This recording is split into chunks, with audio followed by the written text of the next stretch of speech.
Guys, look at this.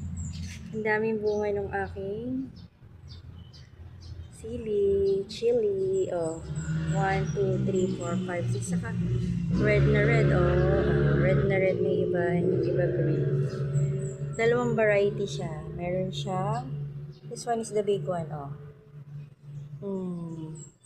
Pangsigang.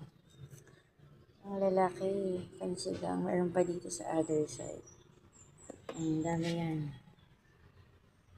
Yan sa other side. Ang ganda niya. Super. Nice. Nasa initan lang sila. Dati nag-alaga ako nito. Itong lagayan na to, nandito sa kabila. So, I think ang inalagaan ko before is eggplant. Namatay siya. Kasi lagi ako nasa work. Tapos nasa initan, hindi siya ganun naiinitan. Gusto pa yan itong mga to talaga. Sa mainit. Look at this, Kahit maghapon yan, siguro maghapon yan, di ba? Sobrang init ngayon. Pero dead ma lang sila sa init talaga. Gusto nila yung mainit na lugar. Kaya maganda rin pala yung pinag-placean ko sa kanila kasi sa umaga mainit na agad. Kaya yan, buhay na buhay sila.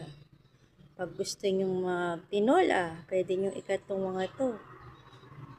Para ang tinola, tas yan sausawa. Diba? Pwede ka nang mag-harvest. Ang dami na ng bunga. Yan, hitik sa bunga.